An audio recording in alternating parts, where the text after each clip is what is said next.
Entre parenthèses, je vous enregistre, hein.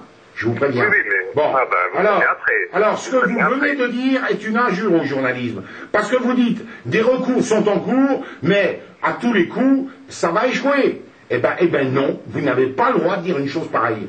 Parce que là, vous démotivez les gens, d'une part, vous cassez la cause des résistants, et en plus, vous faites une conclusion totalement partiale, et ça, c'est une insulte au journalisme. Manifestement, la conclusion que vous m'attribuez, elle est faite par les zadistes eux-mêmes, puisque dans l'interview, la fille de cette personne interviewée dit bien, ben voilà, on est seul, les gens veulent plus y aller, non, stop. Et tout ça. Non, c'est un autre débat, non, ça c'est un autre sujet. Vous me dites, je casse la résistance. Je casse rien du tout. Non. Je constate que la résistance, elle a été notamment cassée parce que le camp a été démantelé cet été. Donc non, mais attendez. Ça porte un coup, mais c'est pas moi qui ai appelé les flics pour dénigrer les gens. Non, mais il n'y a pas que les zadistes dans ce combat. Eux, c'est les plus extrêmes, c'est les plus courageux, entre guillemets, hein, parce qu'encore une fois, d'ailleurs, ça c'est un autre débat, hein, mais j'espère bien que ces pauvres militants qui ont été incarcérés pendant 48 heures et qui vont être jugés le 26 novembre, j'espère bien que ça ne va pas en rester là. Bon, mais ça c'est un autre débat. Alors, en ce qui concerne votre reportage, je suis désolé, il est tendancieux. Il est tendancieux, en plus, il est faux. Ce qui est faux, c'est que premièrement, les recours sont loin d'être terminés. Encore une fois, monsieur, et que la conclusion... On dit exactement le contraire dans le reportage. Non, mais là... Vous me dites, je dis que les trucs sont terminés. Non. Dans le reportage, je dis que c'est pas terminé. Non, vous le laissez sous-entendre. Vous venez de me le dire à l'instant. Vous laissez sous-entendre que quand les recours auront été épuisés, il est évident que le stade continuera. Bon. Alors ça c'est votre interprétation, hein. Et ça, c'est interdit dans le journalisme digne de ce nom. Non, c'est pas interdit, monsieur. Ça n'est pas interdit. C'est la diffamation. Ce qui est interdit, c'est la diffamation. C'est autre chose qui est interdit. Non, ce que je dis interdit, dans déontologie journalistique, il est interdit Allô. Oui. Allô. Oui. Ah, allez-y. Oui. Pardon. Il est interdit de tirer des conclusions. Il est interdit d'influencer ou de manipuler l'opinion publique. Ce que vous avez fait. Je pense pas, mais je suis désolé. Je vous laisse juge. Alors, non, mais excusez-moi, j'ai le droit d'avoir mon opinion aussi. Hein. Bon, je vous laisse juge. Absolument. Alors, moi, dès lundi, je vais en saisir des avocats, dont monsieur Étienne Tête, que vous devez connaître. Hein, bien sûr. Et je vous garantis qu'on ne va pas en rester là. Très bien. C'est-à-dire que, premièrement, je vous attaque pour vol d'image, et deuxièmement, pour reportage mensonger. Très bien. Et tendancieux. Très bien. Vous verrez avec M. Tête, je pense que ce ne sont pas des... Mais enfin, vous voyez, je vous laisse avec les juristes et les personnes compétentes, mais bon, reportage mensonger, tendancieux, etc., ne sont pas des choses, je pense, de ce que je connais du droit de l'information, des choses condamnables. La diffamation, oui, et il ne me semble pas avoir été diffamatoire dans ce sujet. J'ai jamais parlé... J'ai jamais parlé de diffamation. Est-ce que vous m'avez entendu parler de... Je dis que vous déformez la vérité, vous omettez une chose essentielle dans votre reportage, c'est que ces travaux n'ont pas lieu d'être dans la mesure où l'enquête d'intérêt général a été violée. Ça, vous oubliez de le dire. Et c'est capital. C'est-à-dire qu'au jour d'aujourd'hui, il ne devrait pas y avoir une seule pelleteuse en action dans le quartier. On est d'accord ou pas là-dessus?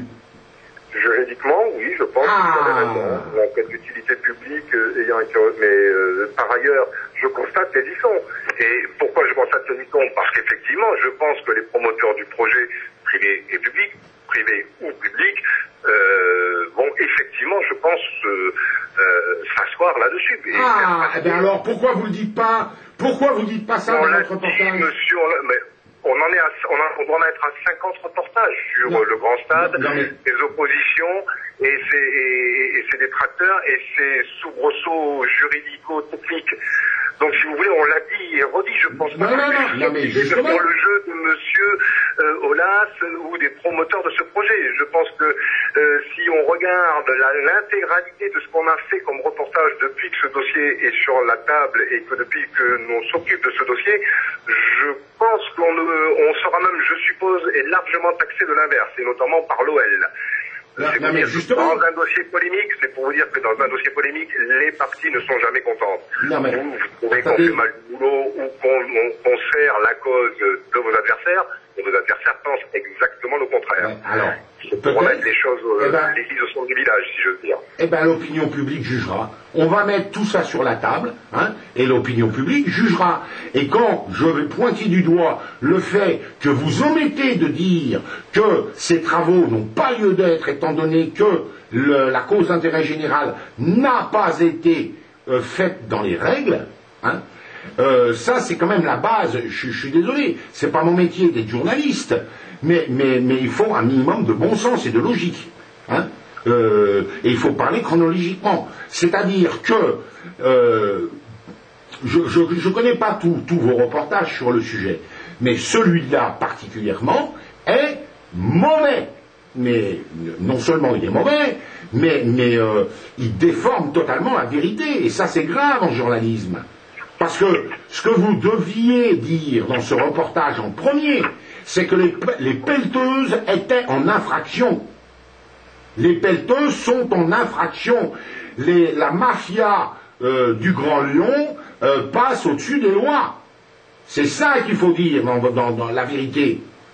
Et pas ce que vous racontez. C'est pas tout à fait, je pense, de la connaissance que j'ai du dossier, je suis pas sûr que ce soit tout à fait exact. C'est-à-dire que, notamment là où elles sont intervenues, précisément, pas sur l'ensemble des, en gros, 6 kilomètres qui concernent l'accès sud, mais sur là où on était l'autre jour, la parcelle en question, le propriétaire, M. Morel, a bien été exproprié et accepté l'expropriation, ce qui n'est pas le cas, par exemple, de l'Ayat. Mais lui, oui. Donc, bon, il n'est plus chez lui. La même, attendez. Après que le propriétaire, c'est-à-dire, en gros, la Courlie, décide de faire quelque chose qui est soumis à une enquête d'utilité publique, laquelle, pour l'instant, a été contestée et retoquée, ça, oui. Mais, ça ne veut pas dire, je pense, je ne sais pas en termes de droit, mais je pense que ça ne veut pas dire qu'il n'a pas le droit de venir avec ses pelleteuses. Non, je suis désolé. Il vient dans un but bien précis, Non, il faut mettre, non mais attendez, la moindre des choses, c'est de mettre les choses dans l'ordre. Étant donné que cet accès sud n'a pas reçu légalement les accords d'intérêt généraux, il n'est pas question de mettre en œuvre une pelleteuse. Il n'est pas question que ce soit un propriétaire. Je ne sais pas ce que pensera la justice de ça. Il est ils sont chez eux. Vous, chez vous, si vous voulez mettre une pelleteuse, vous pouvez bien mettre une pelleteuse. Non, mais attendez, de quel droit? Non, alors, admettons, alors prenons le cas de Morel qui, lui, a accepté l'expropriation. Bon. Oui. Donc, que les pelleteuses travaillent chez lui, admettons, puisqu'il a été exproprié, ok. Ben oui. Mais pour ceux qui ne sont pas d'accord, de quel droit les pelleteuses sont dans leur terrain? Oui, mais en l'espèce, là, on parle que de ce point-là, hein. Non, mais, en règle générale. Les 3 hectares de l'Ayat, où là aussi, il commence à faire des choses, et où là, M. Layat, je ne sais pas comment on prononce, a refusé l'expropriation et n'a pas encaissé l'argent, n'a rien voulu savoir, etc., on peut peut-être juridiquement se poser la question de savoir qui est vraiment propriétaire. Ah ben c'est lui, ah ben je suis désolé, c'est lui, tant qu'il n'est pas exproprié officiellement et qu'il n'a pas été indemnisé, etc., il est propriétaire de ses terrains et les pelleteuses n'ont rien à faire chez lui. Oui ou non? Je n'en sais rien. Ah ben non, ne dites pas ça. Ne dites pas, ne fuyez pas les réponses. Mais je ne fuis pas, je vous dis que c'est un autre endroit. Non, on n'a rien dit, rien fait. Hein. Non, mais moi... Deuxièmement, c'est du droit. C'est du droit, monsieur. Eh bien alors, mais attendez, le droit, c'est avant tout du bon sens. Je veux dire, il n'y a pas besoin d'être docteur en droit. Non, il n'y a pas besoin d'être docteur. Il n'y a pas besoin d'être docteur en droit pour trancher cette question. Premièrement, le chantier n'aurait jamais dû démarrer, étant donné que l'enquête d'utilité publique n'a pas été faite dans les règles. Et d'une. Deuxièmement, concernant les terrains de M. Layad, étant donné qu'il a refusé l'expropriation et pas touché un centime, il est donc chez lui, et les pelleteuses n'ont rien à faire chez lui. Oui, non. Et ça, mais moi je vous le dis. Non mais attendez, non, je suis pas homme de droit. Je suis pas homme de droit. J'ai un minimum de logique. J'ai un minimum de bon sens et de logique. Le droit n'est pas une histoire de logique, monsieur. Le droit est une histoire de droit. Non. Le droit est avant tout du bon sens. C'est avant tout du bon sens. Absolument pas. Si. On n'est pas docteur en bon sens, on est docteur en droit. Non. Ça c'est fait pour faire croire au peuple qui la plupart du temps a un niveau très faible, qu'il faut être quelqu'un de très érudit pour faire du droit. Non, le droit c'est très simple. C'est excessivement simple. Bon. Et d'ailleurs, il est exproprié, il refuse. Que dit le droit dans ce cas-là? Je n'en sais rien. Le droit dit à partir du moment où vous refusez l'expropriation, vous n'êtes pas expropriable? Je ne pense pas. Bon, parce alors, que je pense que non, mais attendez, faire quelque chose et que quelqu'un est contre parce que ça rentre dans son jardin, je pense que le bien public va être supérieur au bien privé. Eh ben non, mais tout le problème est là, c'est que l'intérêt la cause d'intérêt général n'a pas été prouvée. Donc il n'y a aucune raison de défoncer son terrain. Il n'y a aucune raison de l'exproprier et de défoncer son terrain. C'est très simple. Bon Dieu, il n'y a pas besoin d'être docteur en droit. Enfin, vous savez bien comme moi, Comment? Comme moi, pour l'étude, donc que je le dis bien dans le reportage,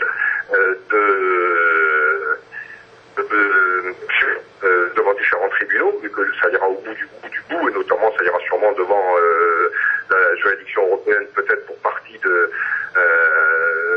ces objections, mais que en l'état du dossier, à l'endroit où on était, et d'ailleurs M. Morel le reconnaît, je ne sais pas exactement, il dit d'ailleurs, il n'avait pas à me prévenir, ils sont propriétaires.